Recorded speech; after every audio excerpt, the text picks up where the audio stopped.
যদি কোনো অফিসার আসে আপনার দরকার হয় অফিসার বাইন্দা রাখেন, বাবা টানাইয়া ঝুলাই রাখেন, রাইখা আমি ইমরান আনসার আমার পারলে একটা মেসেজ দেন, যে জায়গায় যাইতে বলবেন ঢাকার ভিতরে ওই জায়গায় চলে যাবো ইনশাল্লাহ। সবাই এই মেসেজটা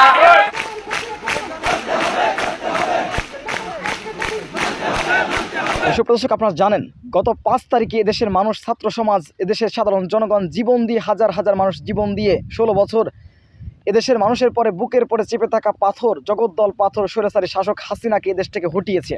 যে ছাত্ররা বিপ্লবী ভূমিকা পালন করেছে সে সকল ছাত্রদেরকে গতকাল রাত্রে পিটিয়েছে। কিভাবে শত শত ছাত্রকে পিটিয়েছেন হাসনাত আবদুল্লাহ, বৈষম্যবিরোধী ছাত্র আন্দোলনের অন্যতম সমন্বয়ক, তাকে পিটিয়ে হাসপাতালে, তিনি এখনও সুস্থ হননি, তার জ্ঞান ফেরেনি, তিনি আশঙ্কাজনকভাবে এখনও আহত রয়েছেন, হাসপাতালে ভর্তি রয়েছেন।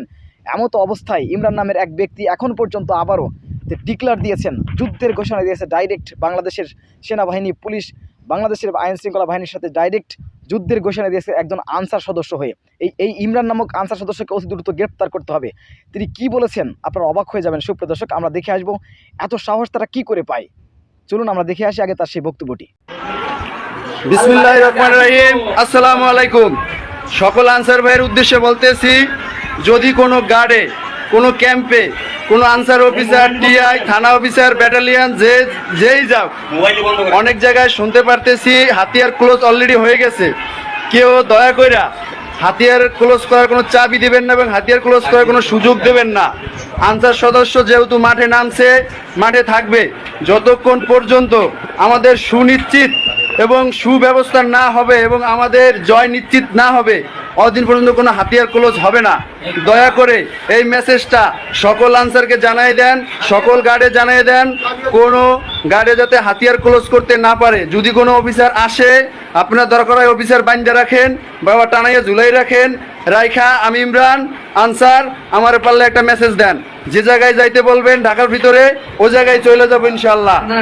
সবাই এই মেসেজটা সব জায়গায় দিয়ে দেন, ছড়িয়ে দেন, কোনো ক্যাম্পে যাতে হাতিয়ার ক্লোজ করতে না পারে। ধন্যবাদ, দ্রুত মেসেজটা ছড়াই দেন।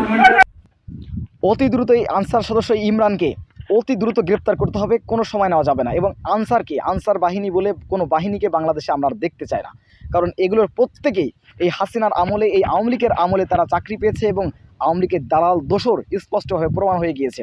আপনারা দেখতে পাবেন, বিভিন্ন মিডিয়াতে ইতিমধ্যে দেখতে পাবেন আপনারা যে আনসারদেরকে ষড়যন্ত্রমূলকভাবে গতকাল সচিবালয়ে ঘেরাও করার নির্দেশ দেওয়া হয়েছিল। এই 16 বছরে আমরা আনসার সদস্যকে কোনো আন্দোলন দেখিনি, সংগ্রাম দেখিনি। হঠাৎ করে এই দেশে যখন বন্যার কারণে মানুষ, শত শত মানুষ মৃত্যুবরণ করছে, লক্ষ লক্ষ মানুষ তারা বাড়ি ঘর ছেড়ে কোথায় বসবাস করবে সেটি পাচ্ছে না, যখন ছাত্ররা এবং দেশের জনগণ যখন তাদের উদ্ধার কার্যে ব্যস্ত, সেই সময়ে আনসার সদস্যরা দেশের মানুষের পাশে না দাঁড়িয়ে তারা আন্দোলন করে সচিবালয় ঘেরাও করে সচিবালয় দখল করতে চেয়েছিল। অতএব এরপরে এই ইমরান যে বক্তব্য দিয়েছে, বাংলাদেশের আনসার বাহিনীকে আর কোনো সুযোগ দেওয়ার কোনো সুযোগ নেই। এই ইমরান নামক আনসার সদস্যকে অতি দ্রুত গ্রেপ্তার করতে হবে এবং ছাত্র সমাজকে ভূমিকা রাখতে হবে, তৎপর ভূমিকা। ঢাকা শহর আবারও ছাত্র সমাজের কন্ট্রোলে নিতে হবে, ছাত্র সমাজের দখলে নিতে হবে। কারণ আনসার সদস্যরা যেভাবে তার ডাইরেক্ট যুদ্ধের ডিক্লার দিয়েছেন বাংলাদেশের পুলিশ প্রশাসনের সাথে, আপনি বোঝেন যে সকল বাহিনী তাদের অস্ত্রগুলো নিতে যাবে তাহলে তাদেরকে বেঁধে রাখার নির্দেশ দিয়েছেন। আপনি কি মনে করেন? অতএব এই হাসিনার প্রেতাত্মাদের, এই আনসার লীগদের আর বাংলাদেশে কোনো স্থান হবে না, এদের আর কোনো দাবিও মানা হবে না, ডাইরেক্ট এদেরকে ব্যান করতে হবে। এটা আমাদের দাবি। আমার দাবির সাথে আপনারা একমত কিনা অবশ্যই আপনাদের মূল্যবান মন্তব্য কমেন্ট জানাবেন। সবসময় সত্য নির্ভর তথ্য পেতে স্বাধীন বাংলা ইউটিউব চ্যানেল সাবস্ক্রাইব করে আমাদের সাথে থাকুন। আসসালামু আলাইকুম রহমতুল্লাহি ওয়া বারাকাতুহু।